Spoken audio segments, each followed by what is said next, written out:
My aesthetic for pies is inspired by color combinations. Hi, I'm Lauren Coe from Lokokitchen, and I make geometric and colorful pies. I started the Lokokitchen Instagram account on August 29th. Really, it was just a holding place for my food photos. I was becoming that friend who was flooding her personal account with food photos and just really needed a separate holding place for those photos. Before this whole craziness, I was an executive assistant and saw some cool pie pictures on Pinterest and wondered if I could do it myself. So ventured out, and the plaid lattice pie on my feed was the first one I made.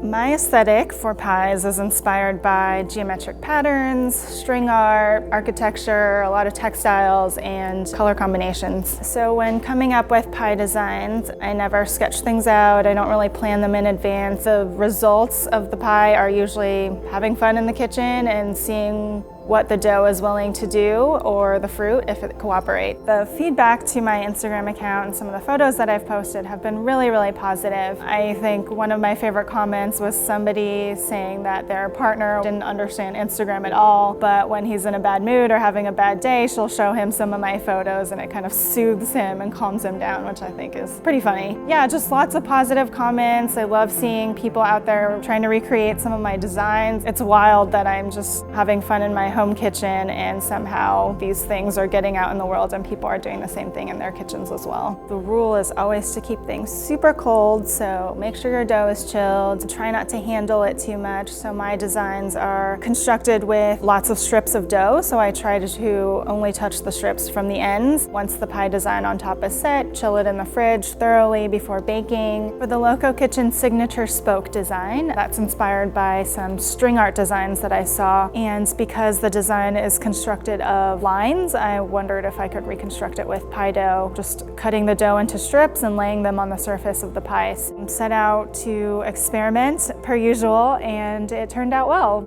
One of the first pies I made, I brought to Thanksgiving at my in-laws' house, and I had made this beautiful, intricate top, was super proud of it, it looked awesome, and lo and behold, it was completely undercooked and runny, and it was just mortifying. Sitting at the table, it was the one dessert, and everybody in the family was just really kind and generous and insisted on eating it, and I had to sit there totally mortified and embarrassed. You know, I kept baking, and through experimenting and practice, I've gotten a little bit better. I had this idea of making colored pie dough, and it was just kind of floating around in my head, and I tried it out with freeze-dried raspberry powder. It colored the dough a really kind of scary color. Still put it up, joked about it, and a chef actually commented on that photo and suggested using beet compound butter. She actually emailed me and kind of walked me through the steps of constructing this beet compound butter and substituting beet juice for the water in the dough recipe, and yeah, it worked out really well. The dough color came out very vibrant. There are a couple people on Instagram that I've met through the platform now that I'm deep into pies. One of them is Jo Harrington. She's based in London. I think she's one of the original Instagram pie ladies, and she makes these really beautiful pies out of floral and leaf cutouts. Just by the magic of the internet, we've kind of become friends, and she's been super kind, super generous with her platform, was always advocating for me and just kind of cheering me on, which I find really inspiring that the community can be so collaborative and encouraging. Yeah, it's just another testament to how this Instagram platform has reached people all over the world and how people have been really kind and responded really positively in sharing their own knowledge with me as well.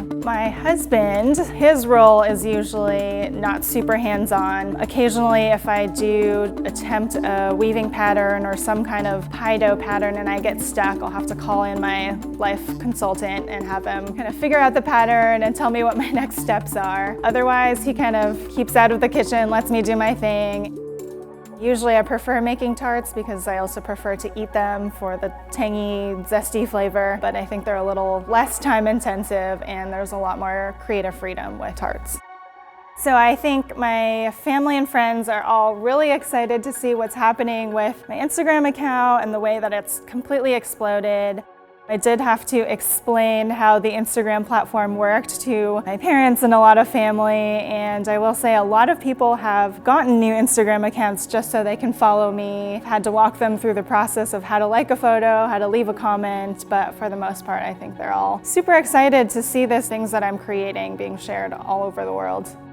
So when I'm cutting out shapes for tarts or, cutting out cubes of fruit for pie fillings, there's a lot of leftovers, some edges, some bits. I usually stick those in a freezer Ziploc bag and save those for smoothies later. For extra pie dough, anything that I trim or any extra leftover pie strips, I usually sprinkle those with either cinnamon sugar or Parmesan cheese and bake them up and they become pie fries.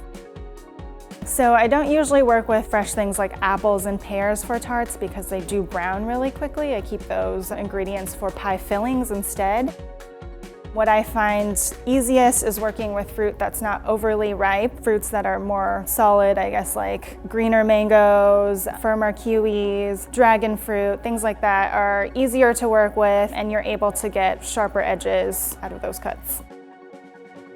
I think it's something that's really intimidating, but anybody can do it. I started with a sharp knife and a cookie sheet for cutting straight edges, and I don't have a lot of fancy tools that I use or any fancy recipes. It's just get in the kitchen, do it, and see what comes out, and have fun.